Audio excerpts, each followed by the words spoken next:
मेरे प्यारे विद्यार्थियों, मैं आज बात करने वाली हूँ भारतेंदु युग के बारे में। आप लोग जानते हैं कि भारतेंदु युग जो है आधुनिक काल के युग का पहला युग है। अर्थात आधुनिक काल में कई सारे युग हैं। भारतेंदु युग, त्रिवेदी युग, प्रगतिवादी छायावादी युग, उसके बाद प्रगतिवादी युग, फिर प्रयोगवाद और नई कविता।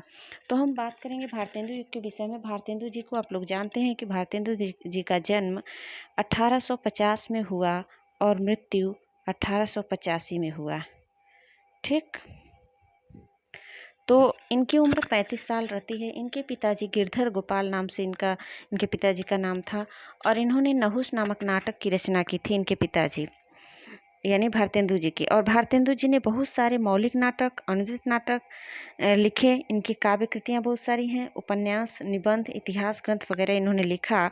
और इनकी जो रचनाएं हैं इसी के विषय में मैं यहाँ पर बात करूँगी। और भारतेंदु, मैं कुछ मुख्य पॉइंट्स को भी यहाँ पर डिस्कस करते हुए चलती हूँ कि भारतेंदु युगीन कवि जो रहे हैं उनके नाम भी मैं बता दूँ आप लोगों को।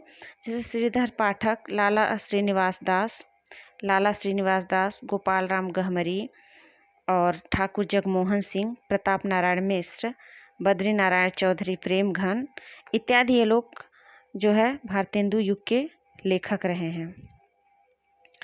पूछ देगा भारतेंदु युग के लेखक कौन कौन से हैं, तो उनके नाम आप लोग जानते रहिए। यहाँ पर देखिए भारतेंदु हरिश्चंद्र जी के मौलिक नाटक के विषय में मैं बात करूँगी।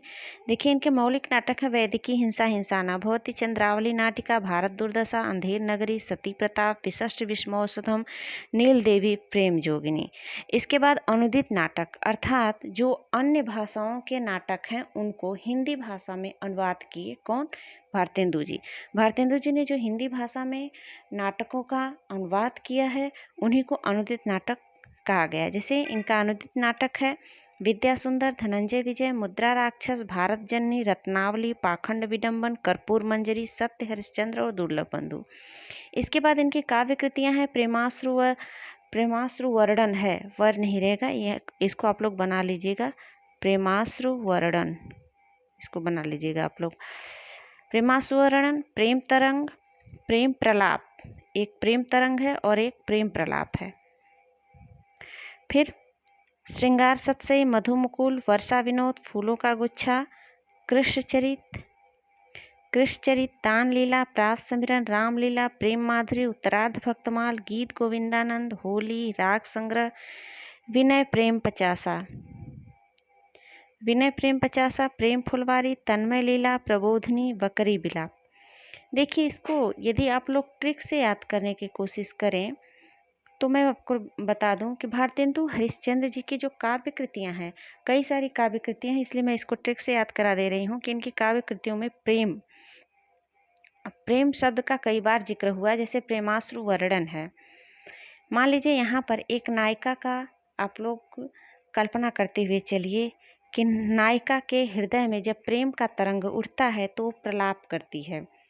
तो इस प्रकार प्रेम प्रलाप हमने बताया ना कि यहाँ पर एक प्रेम तरंग है और दूसरा प्रेम प्रलाप है।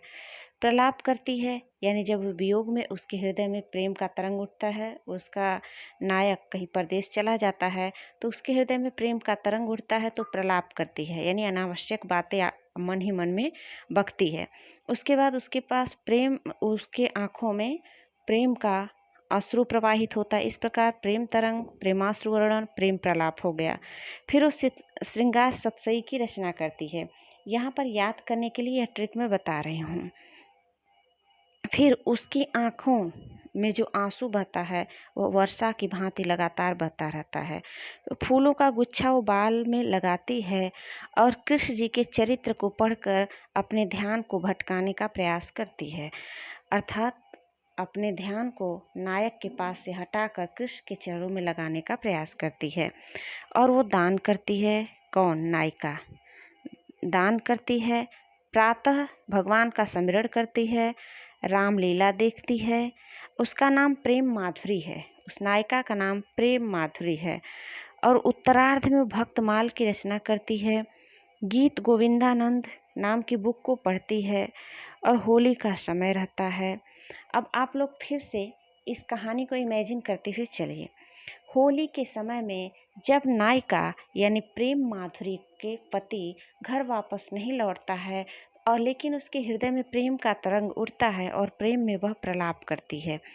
देखिए कई सारे हैं, यहाँ पर कई सारी रचनाएं हैं, इसलिए मैं ट्रिक से याद करा दे रही हूँ कि आप लोगों को जल्दी से याद हो। उसके मन में प्रेम तरंग उठता है और प्रेम में प्रलाप करती है और प्रेम में उसकी आंखों से इतनी वर्षा होती है कि वह प्रेमाश्रु यानी उसके प्रेम के अश्रु का वर्णन नहीं किया जा सकता। उसके बाद देखिए फूलों का गुच्छा, चूँकि होली का दिन रहता है तो फूलों का गुच्छा लगाती है, प्रातः उठकर भगवान का स्मरण करती है, दान करती है, कृष्ण जी के चरित्र को पढ़ती है, रामलीला देखती है। उसका नाम प्रेम माधुरी रहता है। उत्तरार्ध में मतलब उत्तरार्ध यानी दोपहर में वो भक्तमाल पढ़ती है। उसके बाद गीत गोविंदानंद नाम की एक कहानी को पढ़ती है या किताब को पढ़ती है, कविता पढ़ती है। आप लोग याद करने के लिए इस कहानी को अपने दिमाग में फिट कर लीजिए। उसके बाद राग संग्रह, वह प्रेम नाम की फुलवारी में जाती है। एक फुलवारी होता है यानी बगीचा होता है, उसका नाम प्रेम फुलवारी रहती है और वह प्रेम में लीन होकर तन्मय लीला करती है। वो यानी तन्मय तन मन से एकदम लीन हो जाती है नायक के याद में। और फिर प्रबोधिनी, उसको ज्ञान होता है। वह एक बकरी को विलाप करते हुए देखती है तो उसका प्रबोध यानी उसका ज्ञान बढ़ता है और तब वह विनय प्रेम पचासा लिखती है।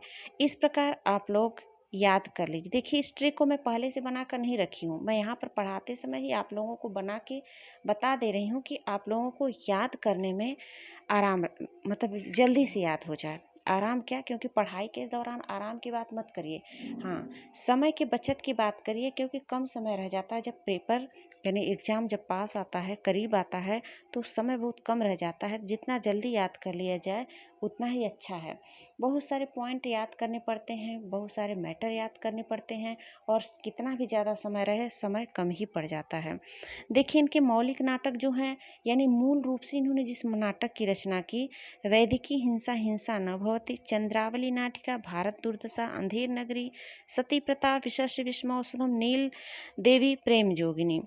भारत की दुर्दशा को देखकर भारतेंदु हरिश्चंद्र जी ने अंधेर नगरी नाम की नाटक लिखी। अंधेर नगरी, चौपट राजा, टका सिर भांजी, टका सिर खाजा। यह अंधेर नगरी में ये जो है टेक रहता है हर जगह। अंधेर नगरी नाम के नाटक को आप लोग पढ़ेंगे, ये एक व्यंग्यात्मक नाटक है, इसको आप लोग पढ़ेंगे तो इसमें ये 2 लाइन का अब टेक बार बार मिलेगा। अंधेर नगरी, चौपट राजा, टका सिर भांजी, टका सिर खाजा। वहाँ पर वो राजा मतलब ज़्यादा बुद्धिमान नहीं रहता है, हर वस्तु का दाम और टका से ही रखता है। इस प्रकार से है। देखिए सती प्रताप, मैंने क्या बताया आप लोगों को कि भारतेंदु हरिश्चंद्र जी ने भारत की दुर्दशा को देखकर अंधेर नगरी नाम की नाटक लिखा। लेकिन यहाँ पर उन्होंने भारत में सतियों के प्रताप को देखा, लेकिन उन्होंने ये भी देखा सती यानी विधवा औरतों की जिंदगी विष के तुल्य हो जाती थी। कहाँ पर? भारत में विधवा औरतों की जिंदगी जो विष तुल्य होती थी, तो विधवाओं के उद्धार के लिए राजा राम मोहन राय ने क्या क्या कार्य किए, यह सब आप लोगों को पता है। जीके का विषय वस्तु है। मैं यहाँ पर केवल ट्रिक से याद कराने के लिए ऐसा बता दे रही हूँ। नील देवी नाम प्रेम जोगिनी, यहाँ पर इसको जोगिनी बना लीजिएगा, आप लोग इसको सही कर लीजिएगा। वैदिकी हिंसा हिंसा न भवति।